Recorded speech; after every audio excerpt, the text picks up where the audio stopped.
সকালবেলায় মাছবেলা কাকু চলে এসে মাছ নেব, চলো নিচে যাই। কাটা আছে রুই মাছ কাকু? আচ্ছা আসছি।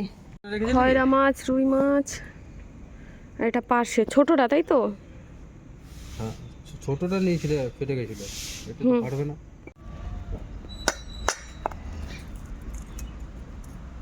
তো দেখো বন্ধুরা, কাকুর কাছে তো অনেক মাছ ছিল, আমি রুই মাছ নিয়ে এসেছি। তো মাথা আর লেজাটা আলাদা রেখে দিয়েছি ফ্রিজে, আর এইদিকে আমি 5 পিস মতন নিয়ে নিয়েছি। তো রুই মাছ রান্না করব একটা নতুনভাবে, নতুন পদ্ধতিতে। আর এর সঙ্গে শিম ভাজা করব। তো শিম তো সবাই যেভাবে খায় ওভাবেই ভাজবো। আর এইদিকে আছে মটর কলই শাক, যেটা বাড়ি থেকে ভাই এসেছিলো, ভাই নিয়ে এসেছিলো। ওই জন্য আমি শাকটা কুচিয়ে ধুয়ে নিয়েছি, কারণ শাকটা একদম যত মিহি করে কাটা যায় ততটাই কাটতে হবে। আমি কিন্তু যথেষ্ট মিহি করে কেটেছি। তো মাছটা রান্না করার জন্য কি কি উপকরণ নিয়েছি চলো দেখাবো। এই দেখো, মাছ রান্না করার জন্য আমি এখানে 5টা মতন কাঁচা লঙ্কা নিয়ে নিয়েছি। এখানে পিস পিস করে লম্বা করে টমেটো নিয়েছি, এটা আমি পেস্ট করব। বীজ ফেলে দিয়েছি, আমি কিন্তু প্রত্যেকটা রান্নায় বেশিরভাগ বীজ ফেলে দিয়ে করি। আর এইদিকে নিয়ে নিয়েছি ধনেপাতা। এই ধনেপাতাটাও বাড়ি থেকে ভাই নিয়ে এসছে, দারুণ ফ্লেভার, কেনাটাই না এত সেন্ট আসে না। আর এইদিকে পিস করে নিয়েছি কয়েক টুকরো আদা। আর এইদিকে জিরে ধনে বেটে আমি বাটিতে রেখে দিয়েছি, শুকনো খোলায় ভেজে তুলে তারপর বেটেছি। কাঁচা দিলে কিন্তু ভালো লাগবে না, শুকনো খোলায় ভেজে তারপর দিতে হবে।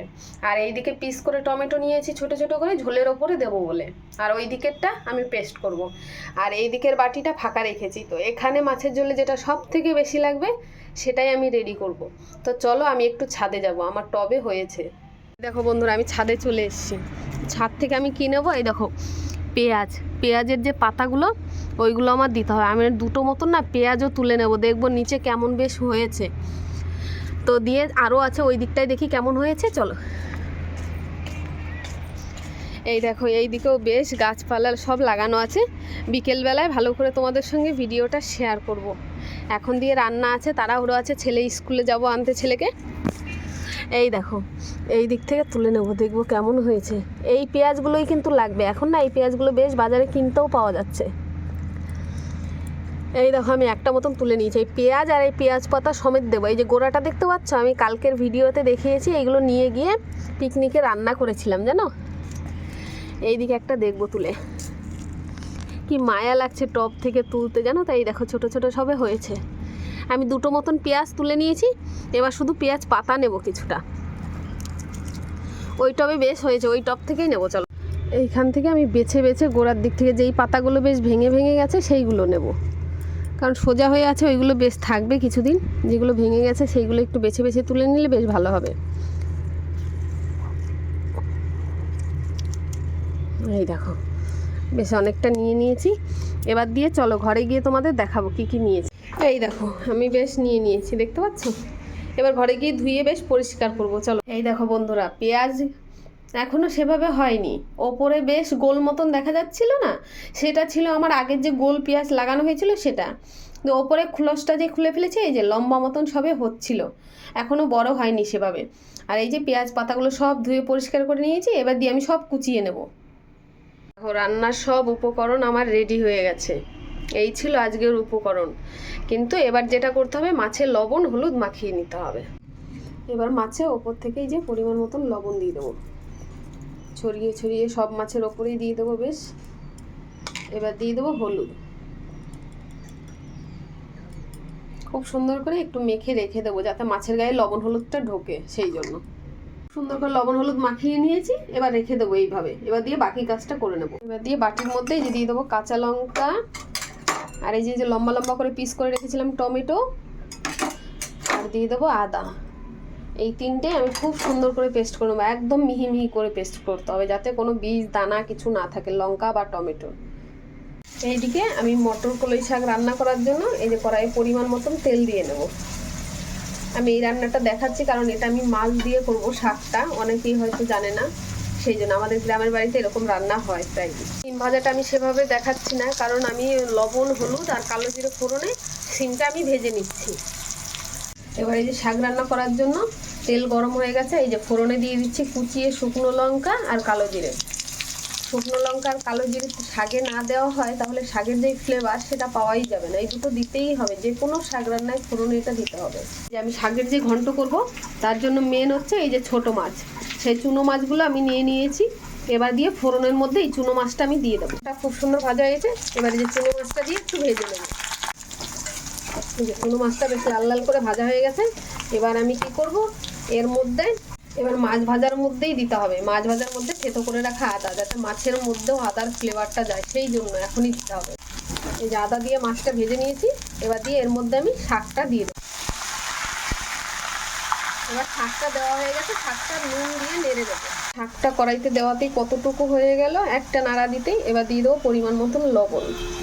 লবণটা শাকে বুঝে শুনে দিতে হবে, কারণ প্রথমে শুরুতে অনেকটা মনে হয়, পরে অল্প একটু হয়ে যায়। আর এই শাক রান্নাটা আমার মা কখনোই হলুদ দিত না, এই জন্য আমিও হলুদ ছাড়াই করব। তোমাদের ভালো লাগলে দিতে পারো, কিন্তু হলুদ ছাড়া করলে বেশি টেস্ট হবে। এবার আমি কি করেছি, ওই ছোটো মাছ ভাজার যে ছিল, মাছ ভাজার বাটিতে ওই 1 চামচ মতন কর্নফ্লাওয়ার নিয়েছি। বাড়িতে যখন মা ওরা করে তখন কি করে, চালের গুঁড়ো দেয়। তো যদি চালের গুঁড়ো থাকে দেবেন, ওটাই বেশি টেস্ট হয়। আর না হলে কর্নফ্লাওয়ার বা ময়দা। আমার ঘরে কর্নফ্লাওয়ার ছিল, আমি কর্নফ্লাওয়ার দিয়েছি। আর দিয়ে দিয়েছি শুকনো খোলায় ভাজা 1/2 চামচ মতন জিরে ধনের গুঁড়ো। এবার আমি জল দিয়ে খুব সুন্দর করে একটা গুলে নেবো। শাকের জলটা যেই শুকিয়ে এসছে, এবার দিয়ে দেবো এই যে চিড়ে রাখা কাঁচা লঙ্কা। এবার দিয়ে আরেকটু খুব সুন্দর করে ভাজা ভাজা করে নেব। শাকটা খুব সুন্দর করে ভাজা হয়ে গেছে। এই যে এবার এই যে জিরে ধনে ভাজা গুঁড়ো আর হচ্ছে এই যে কর্নফ্লাওয়ারের গুঁড়ো সব একসঙ্গে এই যে দিয়ে, এবার দিয়ে শাকটা খুব সুন্দর করে আমি নেড়ে নেব। কারণ খুব ভালো করে এবার নাড়তে হবে, আঠালো আঠালো হয়ে যাবে শাকটা, সেই জন্য। এই দেখো, যে ওটা দেওয়া হয়ে গেছে, শাকটা দিয়ে আঠালো আঠালো হয়ে গেছে। এবার দিয়ে একটু নেড়ে চেড়ে হালকা ঝোলটা যখন শুকিয়ে যাবে তখনই নামিয়ে দিতে হবে। তো আমার শাকের ঘন্টা একদম রেডি। তোমরা একবার হলো এরকমভাবে করে খেয়ে দেখো, দারুণ লাগবে। একটা রান্না তো তোমাদের সঙ্গে অলরেডি শেয়ার করে দিয়েছি, এবার বাকি আছে আরেকটা রান্না আমার। দেখো আমার শাক রান্না একদম কমপ্লিট হয়ে গেছে, দেখেছো? তোমরা না একবার হলো এভাবে চেষ্টা করে খেয়ে দেখবে, খুব ভালো লাগবে শাক রান্নাটা। তোমরা যে কোনো মাছ, মাছের মাথা, যে কোনো ধরনের মাছ দিয়ে করতে পারো, দারুণ লাগে এটা খেতে।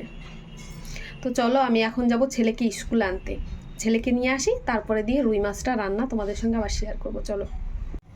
এবার আমি যে শিম ভেজেছিলাম ওই কড়াইটার মধ্যেই এই যে তেল দিয়ে দেবো মাছ ভাজার জন্য। ব্যাস, একটু বেশি বেশি তেলটা দিচ্ছি। এবার দিয়ে মাছটা আমি ভাজবো, তেলটা গরম হওয়া অবধি অপেক্ষা করব। মাছগুলো কড়াইতে দেওয়া হয়ে গেছে, এবার দিয়ে আমি মাছগুলো ভেজে তুলে নিয়ে তারপর দেখাবো। মাছগুলো খুব সুন্দর করে লাল লাল করে আমি ভেজে তুলে নিয়েছি। এবার যে মাছ ভাজা তেলটা আছে তাতে আমি ফোড়ন দিয়ে দেবো তেজপাতা একটা গোটা, চিড়ে নিয়েছি কালো জিরে, আর একটা গোটা শুকনো লঙ্কা। এই যে এবার ফোড়নটা খুব সুন্দর করে আমি ভেজে নেব।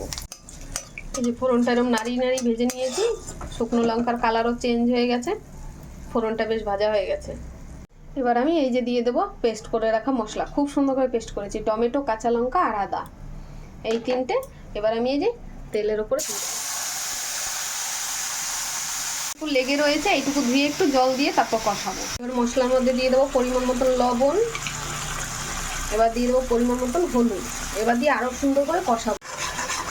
মশলা থেকে এত সুন্দর একটা গন্ধ ছাড়ছে, কি বলবো। আদা, টমেটো আর কাঁচা লঙ্কা পেস্ট করে নেওয়া, কালো জিরে ফোড়ন কিন্তু দিতেই হবে এই রান্নাটায়, অন্য কিছু না। কালো জিরে, শুকনো লঙ্কা, তেজপাতা।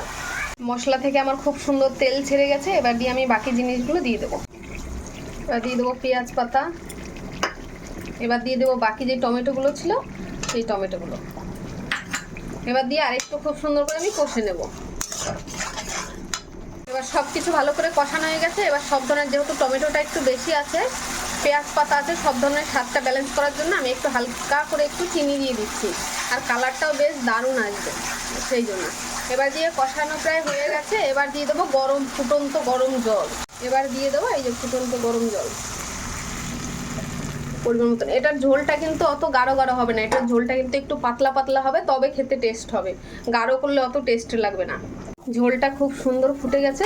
এবার এই যে মাছগুলো আমি এরকম বিছিয়ে বিছিয়ে দিয়ে দেবো।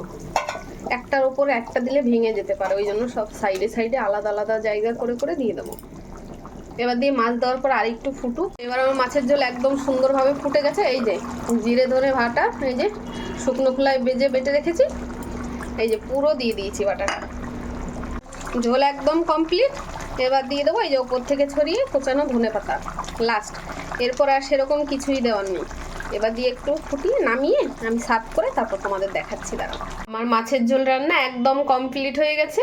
তো তোমরা একবার হলো একদম সেম এইভাবেই চেষ্টা করবে। শাকটা তো রান্না কমপ্লিট, এবার দিয়ে মাছটাও কমপ্লিট করে নিয়েছি। তো দিয়ে আজকে দুটো রান্না তোমাদের সঙ্গে আমি শেয়ার করলাম। তো কেমন লেগেছে অবশ্যই কিন্তু কমেন্ট করে বলো। এইদিকে দেখো এই যে শাক, এইদিকে এই যে মাছ, দুটোই রেডি হয়ে গেছে। আর চ্যানেলটাকে প্লিজ একটু ফলো করে দিও আর আমার পাশে থেকো, লাইক কমেন্ট করো। টাটা।